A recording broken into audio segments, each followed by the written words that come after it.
Fala pessoal, tudo certo? Eu sou o professor Gustavo Ferreira.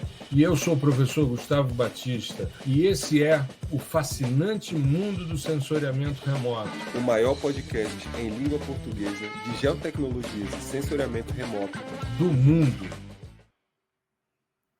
Olá, nós estamos começando mais um episódio do podcast O Fascinante Mundo do Sensoriamento Remoto, episódio 263, Sensoriamento Remoto aplicado à engenharia florestal. Antes da gente começar, queria já avisar para a nossa audiência que nós chegamos aos 70 mil downloads de episódios, ou seja, de audiência.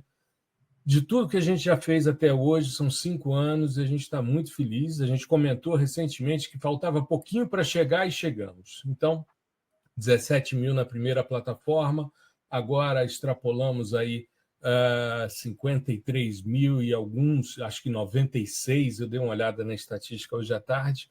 E hoje a gente tem uma convidada super especial, que é a professora Ana Paula Dalla Corte, da Universidade Federal do Paraná, da área de engenharia florestal, e por isso nós vamos conversar. Ela está com muita novidade, muita coisa legal sobre sensoriamento remoto aplicado à engenharia florestal. Ela está voltando de um pós-doc, mas ela vai falar sobre isso daqui a pouco.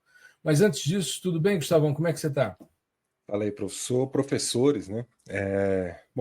Muito bem aqui, esperando, ansioso, né? Acho que nunca tivemos um convidado, né? Uma convidada dessa área em específico, e vai ser muito bom para abrir a cabeça de muita gente, né? Principalmente para a gente aprender. Isso, principalmente o pessoal que não é aí da engenharia florestal, mas que flerta bastante com essa temática, né, enfim, de inventário, né, de extrair determinados atributos e parâmetros florestais via sensoriamento remoto, né? Então, tenho certeza que vai ser muito bacana. Com certeza. E aí, Rubens, tudo bem? Como é que você está? Opa, boa noite, estou bem, também bem ansioso também, porque o Gustavo falou uma coisa certa, né? Eu acho que hoje em dia, porque a gente conversar, a gente precisa pelo menos ter um flerte com engenharia florestal para a gente saber para onde a gente vai, né? Então, eu particularmente estou muito curioso, né? Muito prazer, Ana Paula, já me adianta aqui, tá bom? Isso. Tudo bem, Ana Paula? Prazer imenso ter você. Eu queria agradecer a sua disponibilidade de estar aqui com a gente, gravando. É complicado, depois de um dia cheio de trabalho, de reuniões e tal, abrir um espaço na agenda, né, para poder estar aqui com a gente, mas eu queria agradecer inicialmente em nome do nosso podcast e também dizer que para a gente é uma honra ter você aqui, não só, né, pela temática que você vai trazer, mas também porque por tudo que você vem produzindo nessa área. Eu comentava aqui nos bastidores, antes da gente começar a gravar, eu conheci a Ana Paula quando ela encabeçou um livro sobre explorando o QGIS na sua versão 3.x, se não me falha a memória. Eu achei super legal, um livro bem didático, muito bem ilustrado. Está disponível, é só procurar. Eu vou deixar a referência ou o link na descrição do episódio. E, recentemente, também um livro dela que ela encabeçou junto aos colegas sobre a parte de inventário florestal, utilizando LiDAR, né? E o ano passado tive a oportunidade de conhecê-la presencialmente num evento aqui em Brasília, organizado por ela e outros colegas, para mostrar as pesquisas nessa área florestal e a dinâmica que está sendo desenvolvida em conjunto com a Universidade Federal do Paraná, com a Universidade da Flórida, com a NASA, ou seja, foi um evento bastante legal que ocorreu aqui em Brasília. Eu tive a honra de participar e ver muita coisa legal que está sendo feita. Então, começar dizendo para você que é uma alegria ter você aqui, e a gente queria conhecer um pouquinho da sua trajetória, que você comentasse um pouquinho como é que foi a sua trajetória até se envolver com um sensoriamento remoto dentro dessa área tão bacana que é a engenharia florestal. Fica à vontade. Muito obrigado, viu? Obrigado, Gustavo, pelo convite, pela introdução. Prazer estar aqui com vocês. Gustavo Batista, Gustavo Ferreira. Prazer em conhecer também você, Rubens. Saber um pouquinho da tua história, da tua carreira, né? Sempre é muito importante a gente trocar conhecimentos e elucidar, né, possibilidades aí de inserção nesse contexto de sensoriamento remoto, né? Agradeço muito a oportunidade de poder estar aqui com vocês hoje, contar um pouco da minha trajetória, né? Como o professor Gustavo mencionou, eu sou engenheira florestal de formação, né? Formei lá nos idos dos anos 2000, e depois eu comecei, então, um mestrado na área de manejo florestal, né? Foi a minha principal formação. Já começando a trabalhar com o Cibers. O Cibers tinha recém sido lançado, né? Você conseguiu ter acesso ao CiberZoom ou já foi Sim. direto 2? Não, Cyberzoom ainda. É? Difícil de trabalhar ainda, as imagens muito difíceis, muito complicadas, tinha que georreferenciar tudo, né? Muito Uhum. focamento, né? Nossa, foi um desafio muito grande trabalhar com isso, porque eu me propus a trabalhar com uma área territorial muito grande, né? Eu trabalhei com Uhum. quase todo o estado do Paraná. E a gente E, tinha como missão trabalhar com os plantios florestais. Então, eu tive que fazer todo o georreferenciamento de todas aquelas imagens, depois processar tudo sim, aquilo para quantificar os plantios florestais na época. Na época era um outro tipo de processamento, era um processamento tudo em exato. desktop, tinha que fazer download, tinha que fazer. Era um processamento muito diferente de hoje. Quem pega o Uhum. sensoramento hoje com Google Earth Engine faz mágica, brinca, né, com o sensoramento, muito diferente do que a gente fazia antigamente, né? Eu Exato. brinco e conto para os meus alunos hoje que nessa época do meu mestrado eu queimei um computador, um desktop, ele derreteu, o processador derreteu, né? Ele virou noites trabalhando lá na universidade, eu ia sábado, eu ia domingo trabalhar e deixei ele processando. Um dia eu cheguei lá, tava tudo derretido. Meu Enfim, Deus do céu. é, Eu foi sou, o eu meu sou, eu mestrado. sou um pouco mais antigo que isso, mas eu vivi esse momento também. É bem complicado, né? É, é. Bem complicado. Tínhamos que processar tudo aqui, né? Na Uhum. máquina física, né? Na unidade física aqui, muito diferente hoje dos processamentos em nuvem, dos grandes servidores que temos aí para fazer esse tipo de abordagem, né? Exato. Depois do meu mestrado, eu passei para o doutorado, e nesse mesmo meio tempo eu acabei fazendo um concurso público para professor substituto de fotogrametria, Uhum. e passei, fiquei 2 anos atuando como professora substituta logo depois que eu terminei meu mestrado. E no ano seguinte, em 2006, eu entrei no doutorado. Então, eu fiquei um ano, terminei o mestrado, fiquei um ano parado praticamente, e no outro ano eu ingressei no doutorado. E nesse ano eu fiquei dando aula de fotogrametria por 2 anos, né? Na época também, Uhum. fotogrametria, nós trabalhávamos com os estereoscópios de mesa, as fotografias Isso, impressas, né? As exato, barras de paralaxe, né? Coisas que hoje em exato. dia a gente também já nem fala mais muito para os alunos, não, nem muitas vezes entendem bem o que a gente quer mencionar. Você sabe que Enfim. eu comecei minha carreira acadêmica como professor substituto de fotogrametria também? Ah, é? Poxa, É, exato, no departamento de geografia. Eu dava olha aula de só. geomorfologia e fotogrametria. Eu tinha as duas cadeiras, porque eu passei, era um Poxa. concurso para professor substituto, só que isso foi no final dos anos 90.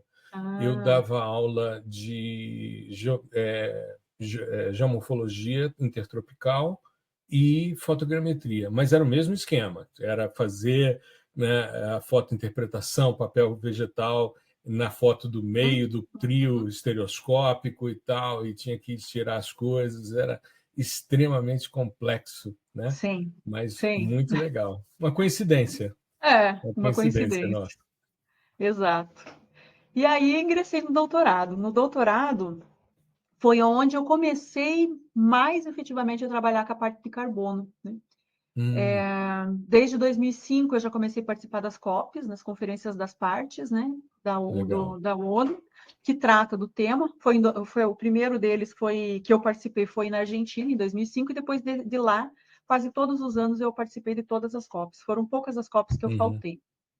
uhum, E aí eu comecei a me envolver um pouco mais com o tema de quantificação de biomassa, quantificação de carbono, uhum, métodos diretos, métodos indiretos, né? Os métodos diretos com inventário florestal, indo a campo, derrubando as árvores, pesando, separando os compartimentos, né? uhum, E os métodos indiretos com a parte muito das ferramentas geotecnológicas, né? Foi onde eu comecei assim, a mais despertar para esse assunto. uhum. Comecei a trabalhar bastante com índices de vegetação.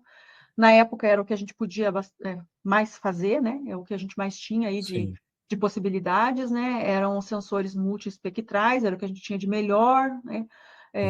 Logo depois começou um pouco mais com radar também, né? Sim. E aí, mais recentemente, nesse mesmo viés, depois que eu terminei meu doutorado, em 2011, eu passei para professora definitiva, né? Na engenharia florestal, Certo. na cadeira de inventário florestal, né? Como Olha que legal. concursada agora, como professor efetivo. E desde 2011 eu trabalho com inventário florestal. O fato é que, ao longo dessa carreira acadêmica, de 2011 até agora, né, em muitos momentos eu me deparei com a dificuldade dos alunos e dos engenheiros florestais em trabalharem com mapas, né? E quase todas as atividades que a gente executa para inventário florestal, para manejo florestal, dependem de mapas, né? Sim. E foi aí que, lá por 2013, talvez você até nem saiba, né? Mas eu criei um livro também de Spring, antes desse do QGIS que você conhece, né? Não conheço. Esse É, Springer, é. que eu adoro. Eu Também acho, para mim, gratuito, assim, o grande software livre. sim. Para mim, uma das grandes iniciativas. Uma pena que eles abandonaram o projeto, né? Tiveram O duas link não iniciativas vai antes mais. dessa. Tiveram duas iniciativas antes dessa que você mencionou do QGIS 3.x, né? Hum, A primeira foi o QGIS numa versão mais antiga, que não se chamava tá. QGIS, se chamava QuantumGIS. Você Quantum deve Giz, lembrar, né? né? Sim, sim, sim. É. Aí depois mudou para QGIS. Então, na Uhum, época do QuantumGIS, eu também fiz um livro gratuito, né? A ideia desses livros sempre foi proporcionar aos alunos uma espécie de aula tutorada à distância. Porque eu nunca fui, perfeito. como professora efetiva, eu nunca fui professora dessa área de GIS, né? Eu sempre fui Entendi. professora de inventário. Mas o fato é Uhum, que os alunos de inventário careciam entender de mapas e precisavam usar precisavam desenvolver essas habilidades para as minhas disciplinas. Então, eu uhum. sempre quis proporcionar material que eles pudessem estudar à distância, sozinhos, né, em outros ambientes, e conseguissem evoluir nessa temática, porque isso seria bom para as minhas aulas também, né? Eles iam conseguir Legal. evoluir, conseguir pegar um mapa, fazer um planejamento de inventário, plotar parcelas, pegar coordenadas, levar para né? Ou seja, Uhum, fazer a dinâmica do inventário como a gente precisa, fazer os cálculos de área, por talhão, por gleba, né? E assim por diante. Então, nessa época eu escrevi o livro do Quantum GIS. E depois, logo em seguida, no mesmo ano, eu escrevi do Spring, que separado em duas legal. partes. Um para processamento de PDI mesmo, processamento digital de Uhum, imagem, e outro bem focado na parte de geoprocessamento, né? tá. E aí também ficou um tempo aí gratuito, os livros ficaram online, e eles estavam todos hospedados no site do nosso laboratório na época, e depois, não sei se vocês lembram, lá por 2013, 2014, teve um ataque aí no site do governo federal, e muitos sites Uhum, caíram, né? E aí a gente acabou perdendo esses links, e enfim. Mas o livro ainda existe, está comigo, eu ainda preciso legal. disponibilizar isso em algum lugar aí, para que quem ainda tem interesse possa usar. E depois, mais recentemente, eu desenvolvi esse livro do QGIS, né? Também Uhum, pensando nessa temática. Mas aí, já inserindo um pouquinho mais de análises ambientais, porque aí eu comecei a atuar um pouco na pós-graduação, nos MBAs, na área de gestão ambiental, na área de gestão florestal, né? E aí eu comecei a uhum, envolver um outro público, um público que precisava também, não só das temáticas para inventário, mas também das análises de fragilidades ambientais, né, de análises, por exemplo, de mudanças temporais do uso da terra, coisas um pouco mais uhum. complexas, né, que não só versassem para o inventário florestal, mas também para as análises ambientais de um modo mais amplo, né? Pensando também em classificação de imagens, segmentação, depois classificação, orientada a objeto, essas coisas assim que começaram a se tornar um pouquinho mais demandadas e que eu sentia que as pessoas Sim. tinham dificuldade ainda para aprender, para fazer. Muitas vezes Uhum, dependiam de softwares pagos, softwares caros, né? Não era todo mundo que podia ter uma licença do eCognition, por exemplo, um Define da vida, né? perfeito. Então, a gente precisava, né, subsidiar de alguma forma com o que existia de melhor à época, né?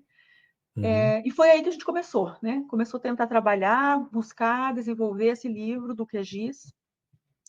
E mais recentemente, lá por 2016, 2015 para 2016, foi quando eu comecei a trabalhar com o LiDAR mesmo, né?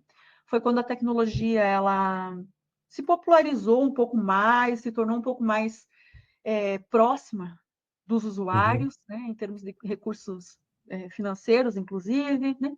E a gente começou a falar, não, a gente precisa começar a incorporar isso para o inventário, porque é uma tendência, a gente começou a perceber que nos artigos internacionais era o que vinha como tendência. Eu comecei a participar de muitos eventos sobre inventário florestal no mundo, eventos online, e eu percebia que quase tudo estava direcionado para LiDAR, né? E eu falei, meu Sim, Deus, eu sou professora de inventário, como é que eu não vou me antenar isso? Eu preciso me antenar exato. isso. O mundo está mudando. Foi aí que eu É. comecei a buscar o entendimento, as aplicações, né? E E isso é aí, que dá escalabilidade, né, ao projeto, isso, porque cada vez mais a gente, principalmente com os mercados, tanto voluntários como regulados, tanto na questão de carbono, como créditos de biodiversidade, enfim, a gente tem percebido uma tendência cada vez maior de grandes áreas sendo monitoradas constantemente, e se você não usar de recursos geotecnológicos, se não utilizar sensoriamento remoto, fica inviável, né? Você fazer um exatamente. inventário. Outro dia a gente estava com uma dinâmica, uma discussão, a gente estava com uma área de 1 milhão de hectares, que um terço dessa área era floresta lagável, a região de Barcelos, né, no estado do Amazonas. A gente foi fazer as contas, se a gente fosse fazer 1% da área com o que a gente vinha fazendo dentro do inventário tradicional, né, com parcelas ali de 1.000 metros quadrados, inventariando todos os indivíduos a um determinado diâmetro de altura do peito, a gente chegou à conclusão de que a gente ia fazer um trabalho com 365 dias de trabalho de campo com 600 pessoas envolvidas.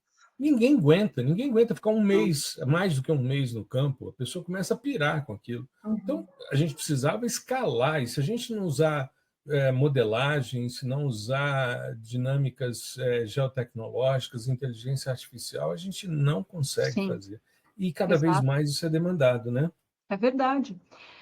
Você tem toda a razão, e quando você põe essa situação da escalabilidade, né, uma coisa que me preocupava muito e que a gente observava era que o sensoriamento clássico com as imagens orbitais, ele não dava conta disso, né?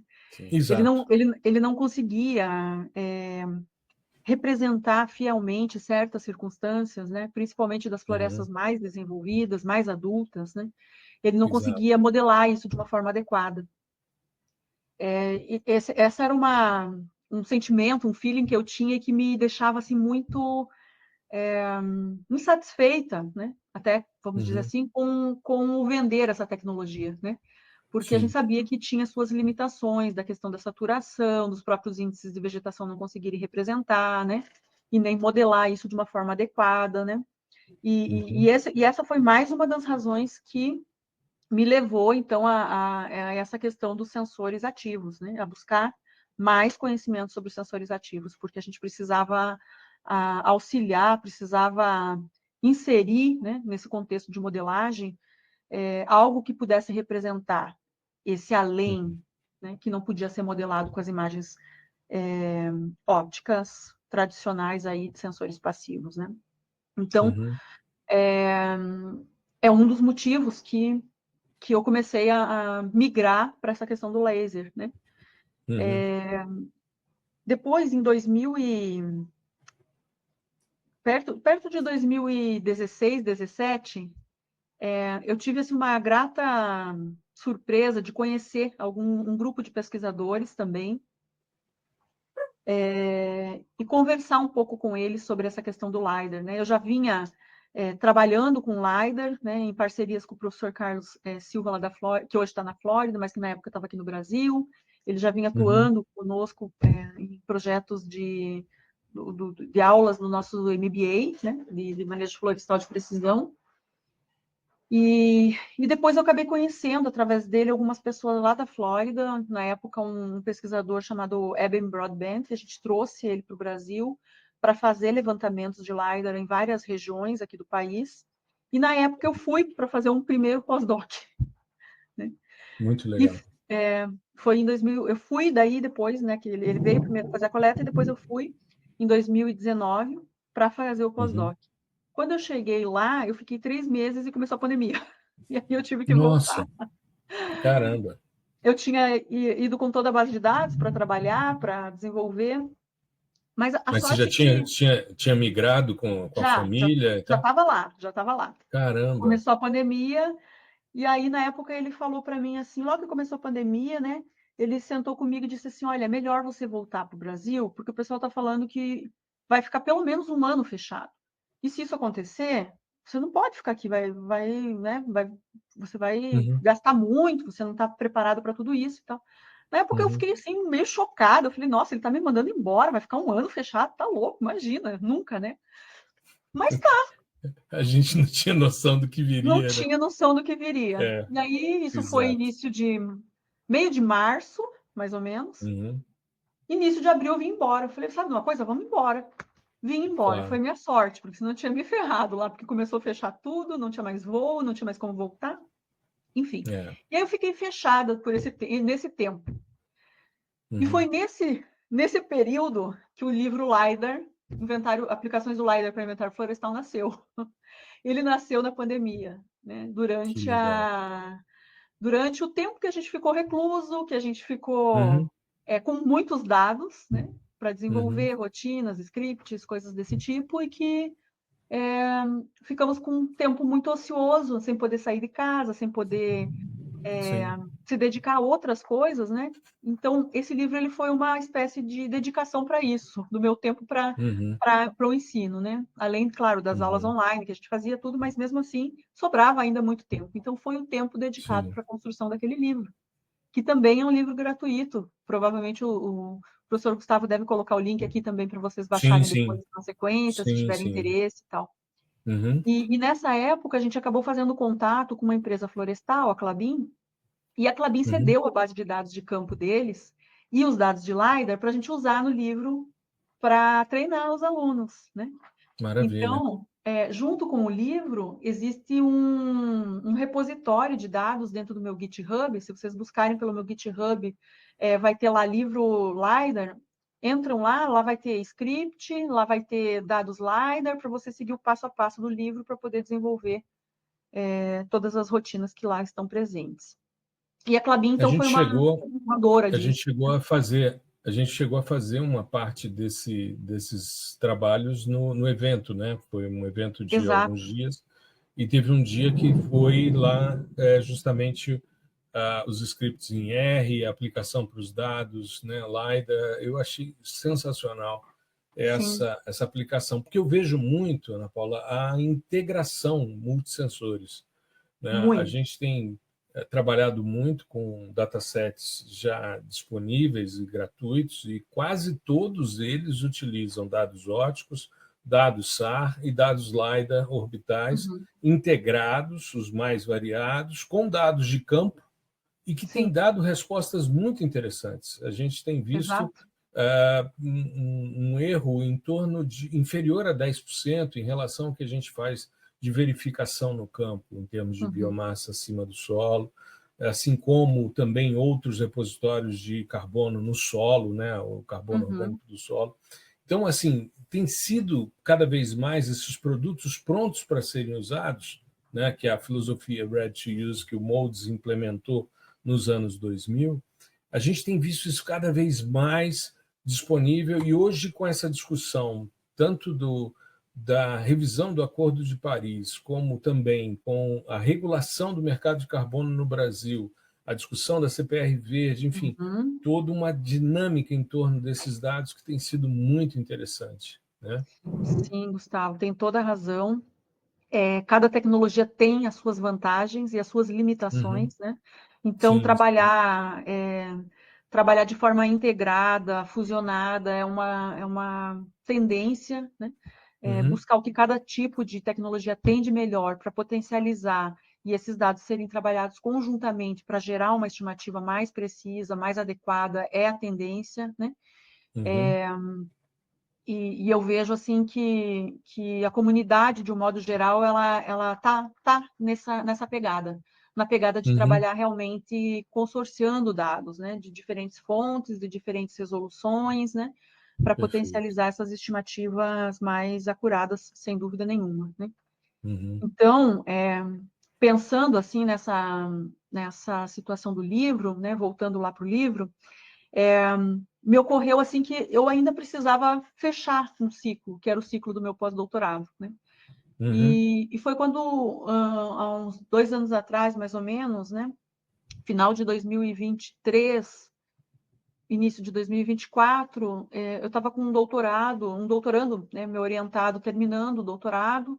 Ele trabalhou com modelagem de biodiversidade no Cerrado, até recentemente saiu um artigo que ele publicou sobre isso, usando dados GEDI, usando um grande projeto no Cerrado, né, que havia sido financiado pelo Prev-Fogo, por um grupo de trabalho de pesquisa, né, cujo professor Carlos fazia parte, né, também, é um dos autores do projeto. E esse meu doutorando ele estava vinculado a esse projeto, né, eles haviam aceito, então, ele como um membro da equipe. E numa dessas conversas, numa reunião que a gente fez, né, cujo professor Carlos estava presente, esse meu aluno estava presente, a gente estava falando sobre o andamento da tese dele e tal, e eu acabei falando, né, que eu estava com uma demanda, que estava imaginando sair do país de novo, que precisava terminar essa fase, né?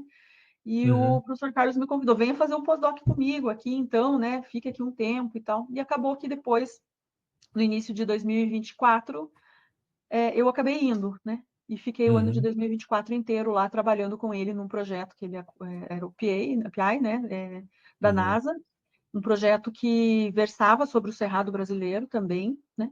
Cujo uma das metas era produzir o evento que você teve presente lá em Brasília, né? O workshop sobre os stakeholders, né, de produtos do projeto do CMS da NASA, né, que é o Carbon Monitor System, né?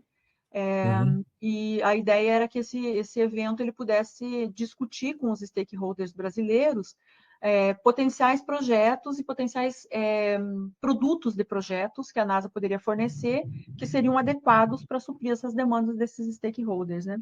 Então, o evento em Brasília ele teve essa missão, e o último dia foi a missão do treinamento, né? Que um dos treinamentos foi esse que você mencionou do livro, né? A gente acabou trazendo um dos coautores do livro, também meu orientado de doutorado, Mauro, para dar o curso para o pessoal, né? E ensinar a usar todos aqueles scripts, né? Com aquela base de dados, fazendo então a aplicação do livro, né? Então, esse foi um dos... E naquele dia, não sei se você se recorda, eu falei para você, a gente precisa marcar um episódio do podcast para você falar com a gente. Lembra? Sim, eu me lembro sim, assumi esse compromisso, estou aqui hoje para isso, né? Para pagar esse compromisso assumido, né? Porque eu vejo assim, tem uma possibilidade enorme de aprendizado, né, que você está trazendo aqui, e que toda a sua produção, que não é pequena, né, eu estava comentando com os meninos, a gente faz sempre uma discussão de o que a gente vai fazer de gravação na semana, né, e eu falei com eles, olha, eu convidei a professora Ana Paula, né, aí comentei dos livros, o Gustavo já conhecia, porque a gente usou inclusive como material esse do QGIS, a gente fez uma discussão na época, vários players, na época que saiu, vários players de mercado fizeram discussão e fizeram divulgação do seu livro, porque é um material fantástico, e a produção é muito grande, né? A produção acadêmica sua é muito grande, a professora Ana Paula é pesquisadora do CNPq, né? Isso não é pouca coisa, uma bolsa de produtividade em pesquisa exige uma produção, né, robusta, e ela tem essa produção, então para a gente é uma oportunidade enorme. Mas eu queria também ver o que os nossos amigos querem conhecer e saber também, porque estão só os dois assim balançando a cabeça e aqui sorvendo, só concordando, né? Eu estou só concordando e aprendendo, né? Esse podcast é fácil, vocês não estão me perguntando nada, eu só estou contando a minha vida, tá ótimo. Então, é só uma coisa, quando a fala é muito boa, né, a gente presta atenção, na verdade. Né? Exato. Esse é o ponto. Interrompendo e a linha de raciocínio está tão interessante assim, que eu acho que a gente tem que realmente né, ouvir, né, e escutar mesmo, né? Mas, Ana Paula, uma coisa assim, só em termos assim, uma pergunta de neófito, tá certo? Né? Porque realmente eu entendo muito pouco de inventário e estou entrando, entendeu, nessa área agora, umas demandas de alguns projetos. Mas, por exemplo, né, chega-se, é possível chegar a uma estimativa interessante no território sobre a quantidade de indivíduos arbóreos, entendeu? Assim, porque realmente eu falo, porque assim, eu levei um dado que me surpreendeu, né? Porque eu estou tendo realmente que chegar agora. Estava utilizando uma base, entendeu? Que estava sendo modelada, entendeu? Para o projeto que eu estou utilizando. Essa base se mostrou extremamente conservadora, né? E fui procurar justamente dentro da bibliografia no Distrito Federal, nos órgãos, né, de licenciamento ambiental, se a gente tinha, por exemplo, um inventário completo, entendeu? Em alguma unidade da Reserva da Biosfera do Cerrado. E não tem. Inclusive, dentro do inventário, entendeu?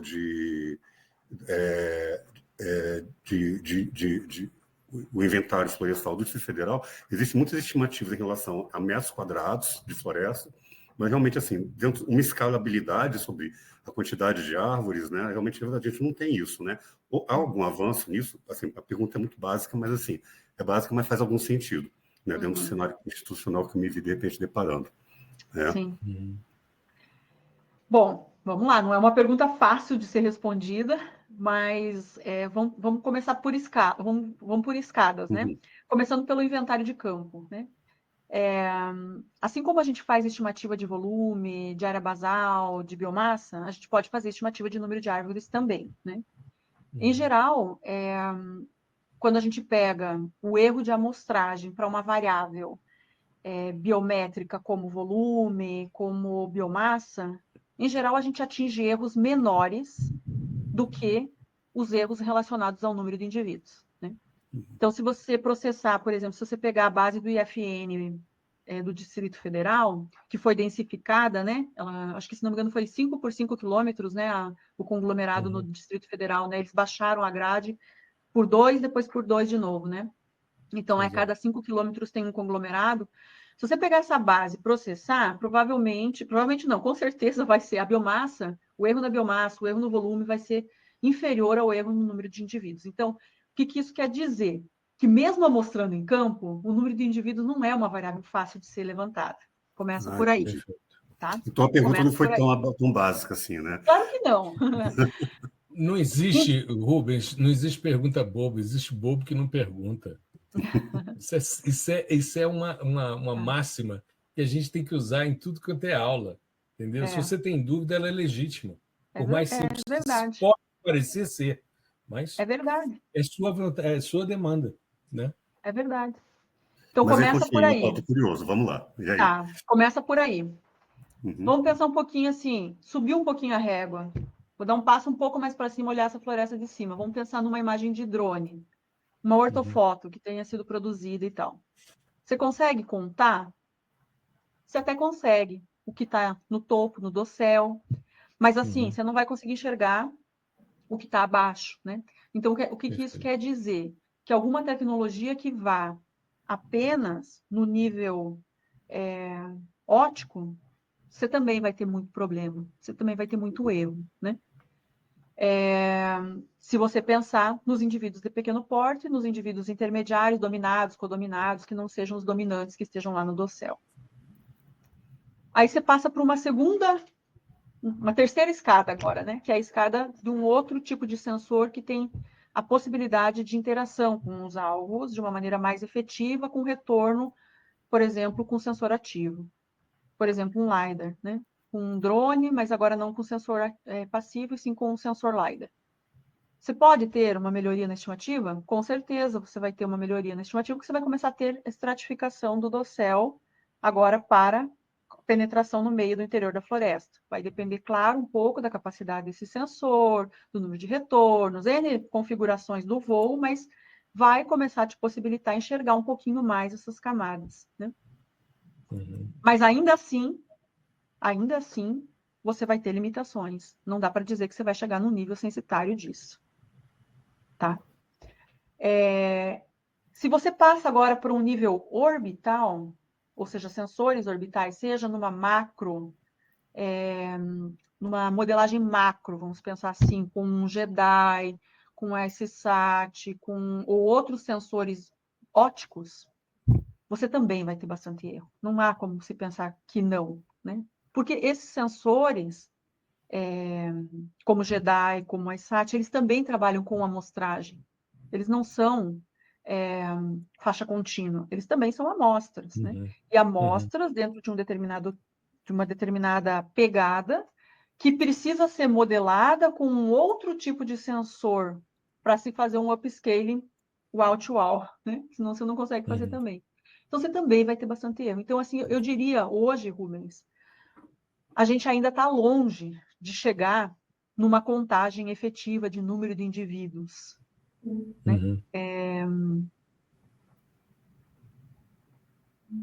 Seja na dimensão acima de 10 centímetros, ou seja, na dimensão acima de 40 centímetros de dentro. Abaixo disso, eu diria, nem se fala, né? Exato. Então, eu estou falando de indivíduos arbóreos de médio a grande porte. A gente já está longe ainda de chegar nisso em larga escala.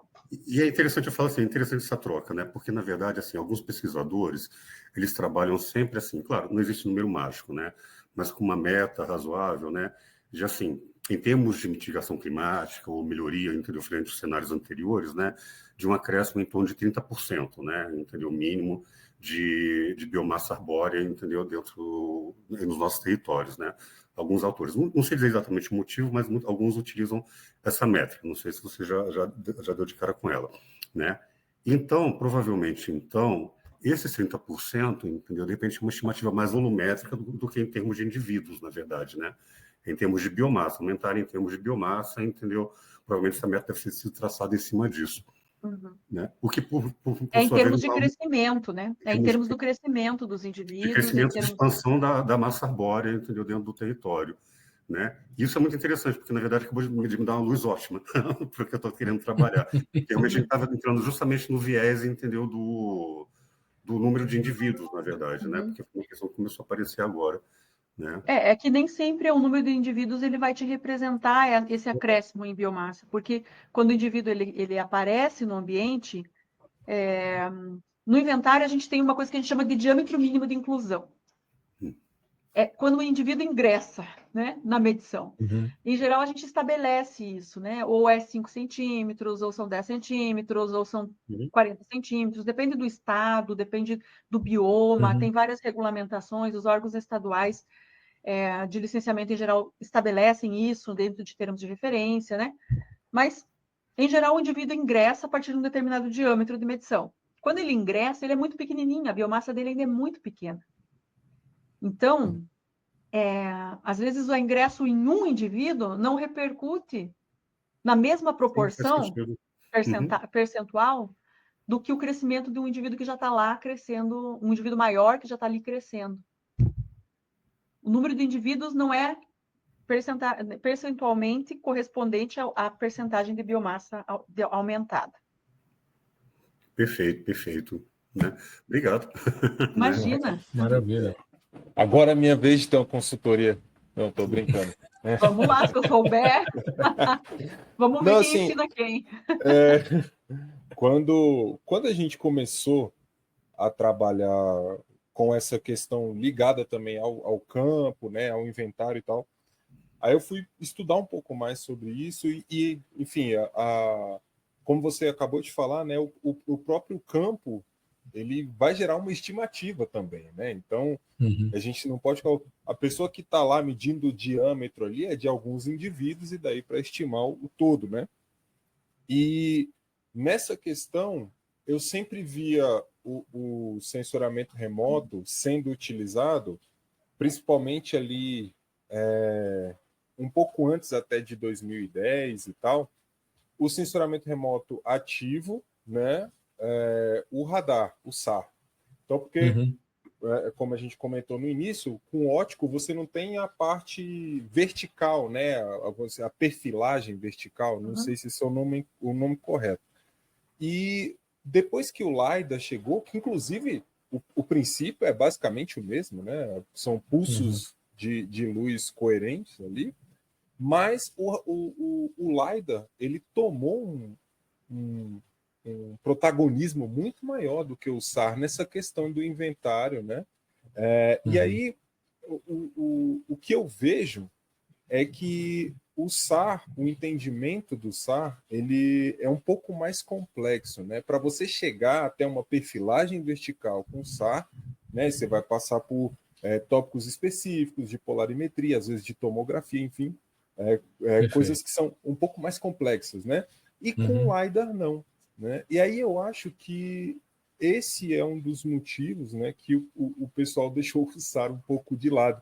E eu queria ver saber um pouco da sua percepção, porque você está lidando com isso diariamente, né? Seja nos trabalhos em si e também no trato com os estudantes, né? Como que os estudantes veem isso, né? Essa questão assim, pô, eu tenho SAR para trabalhar aqui, gratuito e tal, tem uma limitação com relação à resolução espacial, né? Mas eu consigo extrair esses atributos. Porém, aparentemente é mais fácil com o LiDAR, com o Jedi, ainda que tenha os seus gaps, né? Eu concordo, assim, em grande parte com o que você falou, Gustavo, sem dúvida nenhuma, trabalhar com dados SAR é muito diferente de grande parte do que o sensoramento remoto trabalha, né? Você tem que ter um olhar diferente, as técnicas são muito diferentes, né? E talvez por não termos assim tantos especialistas, né, treinados para isso, inclusive para o ensino, talvez essa técnica ela tenha sido subutilizada por muito tempo, né? Mas eu não vejo que ela tenha sido deixada de lado, né? Não vejo dessa forma. Até porque se você pegar hoje, dentro da NASA, tem um programa sobre isso, né? Que vai lançar o NISAR, né? O NISAR é um satélite que vai estar em órbita aí, disponibilizando esses dados para a gente em breve. Então, eu não vejo que é uma técnica que foi deixada de lado. Ela tem o seu potencial, ela vem sendo usada, só que realmente, em termos de escala, né, sem dúvida nenhuma, o LiDAR ele acabou tomando um pouco mais de vulto, né, mesmo tendo sido o SAR lançado a tecnologia muito mais antecipadamente a ele, né? Então, assim, eu não acho que ele tenha sido deixado de lado, ele só talvez não tenha a mesma quantidade de usuários treinados para usar essa tecnologia de uma forma mais efetiva, por mais que ela possa ser tão boa quanto o LiDAR, para muitas situações, e talvez esse seja o grande motivo de não ter assim tanta difusão, né, do seu uso. Mas é uma técnica super válida, é uma técnica que está se difundindo cada vez mais, né? O Sentinel, eu acho que a comunidade europeia ela teve assim um fator marcante nisso com o Sentinel-1, né? Eles tiveram uma grande participação nessa difusão, né? Porque muito do que a gente tinha de SAR era pago, né? Era de difícil acesso, caro, exatamente.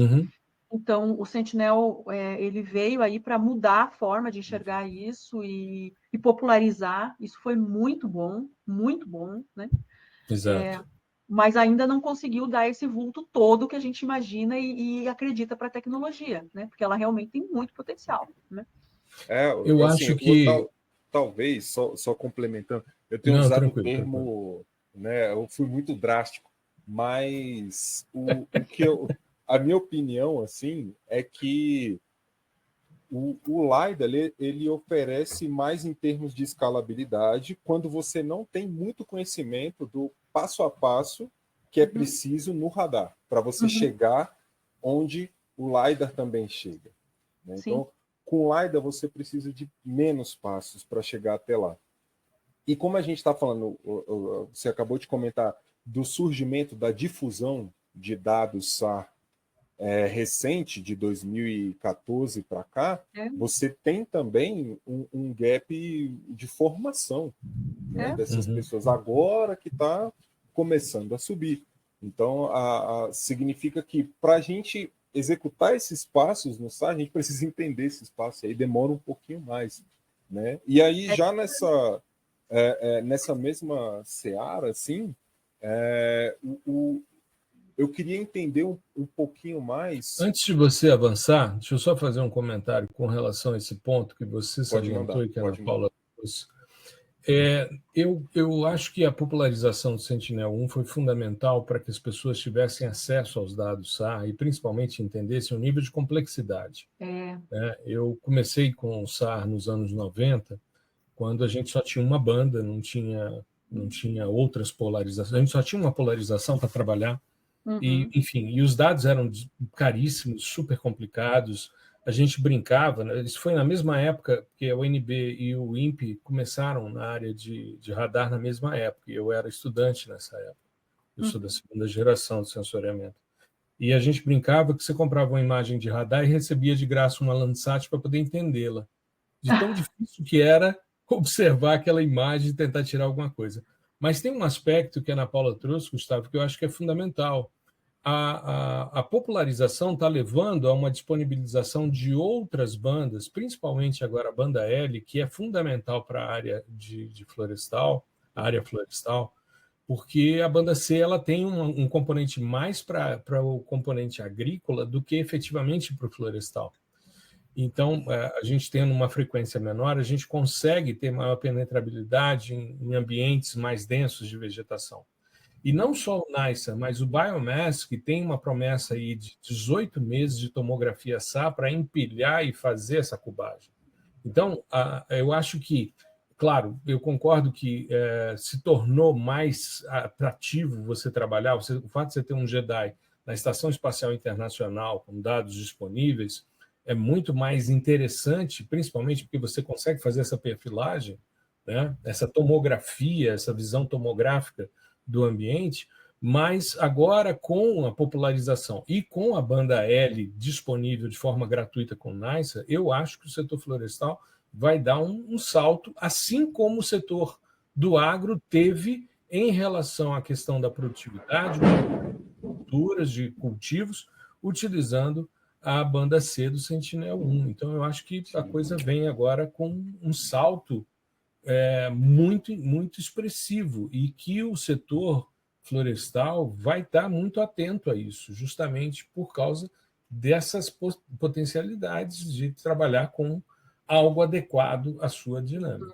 É só uma complementação. Minha pergunta, enfim, minha questão aqui levantada para o debate seria bem nessa pegada mesmo, que hoje, com essa oferta, né, de diversos tipos de dados, aí, de radar, você tem várias bandas com esquemas de polarização diferentes, LiDAR, enfim, óptico, né? Como que a gente faz, por exemplo, o que seria um mundo ideal de estimativa, né, dentro do contexto do inventário florestal para utilizar hoje em dia? Por exemplo, eu pego o que é o melhor. Eu pego radar, LiDAR e óptico, integro isso tudo, extraio alguns parâmetros para que vão me indicar, não sei, um índice de vegetação vai me indicar uma densidade de biomassa ali, né? Junto tudo isso num modelo, hoje com inteligência artificial, você aproxima tudo com uma rede neural, né? Então, como que você enxerga essa questão? Qual seria, né, hoje, dentro de uma aplicação nesse sentido, o melhor dos mundos? Assim? Como que eu faço essa integração, sabe? Eu acho que isso está muito atrelado, Gustavo, à escala que você está falando, né? No inventário, a gente tem o que a gente chama de inventário tático e o inventário estratégico, né? Então, se a gente está falando do inventário tático de uma empresa que vai chegar amanhã lá numa área, num talhão florestal, vai colher, vai firmar um contrato de compra e venda, vai atrelar um contrato com um cliente lá, que ele vai ter que pagar por metro cúbico vendido ou comprado, né? A pessoa vai querer errar 2%, 3% no máximo em relação a essa contratação. Então, numa situação como essa, se a gente pensar em ir para um nível orbital, trabalhar com uma amostragem de 30 metros, isso não vai funcionar, né? A gente vai precisar trabalhar com inventário tático, com informações de extrema precisão. Isso vai requerer muito campo, vai requerer muita integração, pode até ser com sensores, né? Por exemplo, LiDAR num Vant, né? Ou mesmo radar num Vant, que hoje já temos tecnologias para esse tipo de coisa também, né? Mas com certeza a gente vai precisar chegar em escala muito fina, muito detalhada, para que esse erro seja reduzido, minimizado e aí atenda o 1, 2, 3% que as empresas estão dispostas ainda a errar, né? Esse é um olhar do inventário. Agora, quando a gente pensa, por exemplo, num inventário estratégico, que pode ser regional, pode ser estadual, né? O inventário estadual, o inventário regional, um estado não vai ter recurso para fazer esse tipo de levantamento, né? Até porque, às vezes, a informação nem precisa chegar com esse detalhamento, com esse erro, né? São inventários que muitas vezes subsidiam políticas públicas, subsidiam o desenvolvimento de ações, né? Que esse erro de 10%, 15% é completamente admissível, né? Perfeito. Então, numa situação como essa, trabalhar num nível desse tipo que você mencionou, de trabalhar com sensores orbitais, integrando diferentes tecnologias, buscando o que cada um deles tem de melhor, criando uma grande matriz, fazendo modelagem com AI, né? Fazendo as predições a partir disso, vão funcionar, vão ser adequadas, vão atender, né? Então, eu diria assim, hoje não tem uma receita pronta para o inventário florestal dizendo o que é o melhor. Cada situação vai requerer uma análise, né? E essa análise vai depender muito de quanto tempo você tem, quanto recurso você tem, quanto você está disposto a errar. Todo inventário erra, né? O que não erra apenas são os levantamentos censitários, né? E esse tipo de levantamento não tem condições de ser realizada, né, praticamente em quase situações nenhuma, né? Porque é muito caro, é muito tempo, né? Então, vai ser uma balança aí de tudo isso, de quanto você está disposto, quanto tempo você tem, quanto você pode errar, até onde você pode ir, né? Com os dados que você tem disponível. Mas eu diria, num inventário mais estratégico, mais regional, eu acho que sim, o caminho é esse, é integrar tudo que existe de informações orbitais, criar boas análises, né? Índices de vegetação sozinhos, eles não vão dar conta de fazer todo esse tipo de modelagem, eles não vão conseguir expressar tudo isso com sensores Perfeito. óticos, você vai ter que trabalhar com índices que incluam outro tipo de tecnologia, você vai ter que trabalhar com as métricas que você extrai desse tipo de nuvem de pontos, ou as métricas que a gente consegue recriar do Fueform, né? Do GEDI, por exemplo.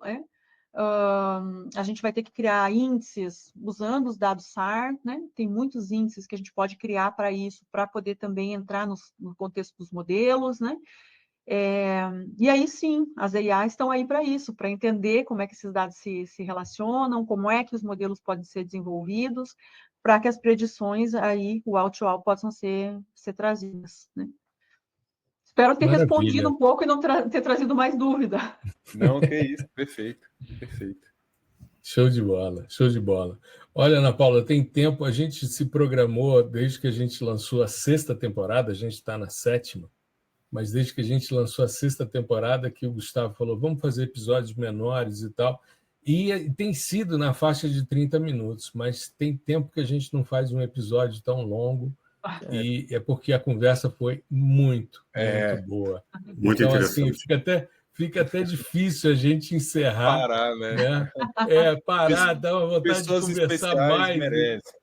Pessoas Vamos fazer um especiais V2. merecem.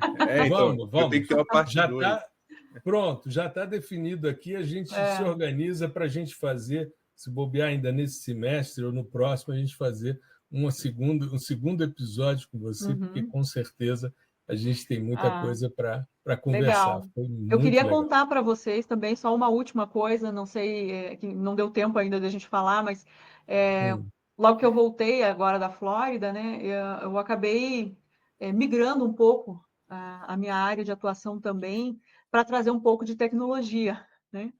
Que E legal. acabamos criando, né, uma empresa no Brasil para esse tipo de abordagem. Queria contar isso para vocês, uma Que novidade. legal. Que legal. E, Qual é e o a gente nome da empresa? chama EnvyPixel. EnvyPixel EnvyPixel. é uma empresa que está trazendo soluções para esse tipo de abordagem, foi desenvolvida com alguns colegas, né? E a gente está buscando criar oportunidades para que esse tipo de tecnologia cada vez mais se popularize, possa ser usada, possa ser trabalhada, possa ser incorporada para gerar melhores valores, melhores resultados, melhores decisões e gestões aí para o nosso território, né? Então, que legal. Tô muito feliz, assim, sabe? Isso foi o resultado, assim, de muito aprendizado durante esse ano de 2024. Estou muito feliz, estou muito esperançosa, sabe? De que as coisas vão caminhar aí positivamente também. Para Com completar essa certeza. história toda que eu contei hoje aqui da minha vida, né? Estou Com dando o último certeza. capítulo. Não, Que com legal, certeza que vai legal. ser maravilhoso. Eu abri aqui o site, envypixel.com, muito legal, estou vendo aqui cada Depois uma você das fuça um pouquinho, páginas. Vou sim, vou colocar o fuça um link pouco aí também nas soluções. para nossa audiência. E é centrada em Curitiba, né? Essa entrada em Tem aqui Curitiba. as redes sociais, tem WhatsApp, X, Você link, olha um pouco depois aí as áreas de com atuação, as certeza. soluções. É bem Maravilha. legal. Estou muito feliz, estou Eu, muito eu sou esperançosa. Eu sou um entusiasta da inovação. Eu acho que a gente tem que partir para essas questões mesmo e juntar, né, o que tem de ciência para o mercado. O mercado está tão sofrido, com tanta denúncia de coisa mal feita, né? Então é muito legal ver iniciativas corretas e que trabalham dentro de uma perspectiva científica, que tem embasamento acadêmico forte. É por aí. Parabéns pela iniciativa. Obrigado, Vida Gustavo. longa e que dê muito certo. Eu acho que é por aí. A Sim, gente tem que conversar mais. Precisamos é isso conversar aí. mais sobre a EnvyPixel e outras questões, né? Eu Iniciativas. acho que é só um primeiro contato, mas eu acho que eu tenho certeza que para a nossa audiência vai ser extremamente importante e interessante ouvir, né, sua vivência, sua trajetória e o que vem por aí, né? Eu acho que é uma contribuição muito legal. Queria te agradecer imensamente por toda a disponibilidade de tempo de estar aqui com a gente, Eu é que gravando esse agradeço. episódio. E vamos divulgar, porque segunda-feira vai ao ar às 5 da manhã. A gente coloca Vamos às 5 lá. da manhã, que é a hora que o Rubens acorda, então a gente precisa Isso, saber se a gente tem que exatamente. ter alguém acordado para ver se o episódio saiu Eu certinho. normalmente sou o primeiro ouvinte. Exato. Eu vou ouvir lá para as 10 da manhã para ver se deu certo quando eu estou acordando. Mas, enfim. É Mas já isso houve vezes aí. de eu ouvir às 5 da manhã porque ainda não tinha dormido, né? Opa, Aí eu ouvi aí o é difícil. episódio. Exato. Mas de vez em quando acontece, né? Eu sou um cara Ah, notívago, acaba acontecendo isso. Queria tá te bom. agradecer imensamente. Esse Nossa, eu espaço que está sempre à agradeço. sua disposição. Quando você precisar e quiser divulgar qualquer coisa, chama a gente, que a gente bate um papo aqui. É Com sempre uma certeza. oportunidade. Eu que agradeço a oportunidade, o convite. Fico à disposição se vocês quiserem conversar sobre mais temas. Estou à disposição, vamos conversar. Quiser que eu faça ponte lá com o pessoal também para viabilizar aqui os convites, me fala, Maravilha. me chama que a gente vai conversando e vai trabalhando nisso, tá bom? Foi Com um prazer estar certeza. aqui com vocês, prazer em conhecer você, Rubens, prazer em conhecer você, Gustavo, e prazer em Prazer foi Prazer, revê-lo, Ana Paula. Gustavo. Com certeza. Querida, muito obrigado. Um Valeu, grande gente. abraço a você e a toda a Para nossa vocês também. audiência. Tudo de bom. Muito obrigado, pessoal. Um Tchau, abraço. tchau, pessoal. Um Tchau. abraço. Vamos encerrar. Muito obrigado por prestigiar o nosso podcast. O fascinante mundo do sensoriamento remoto.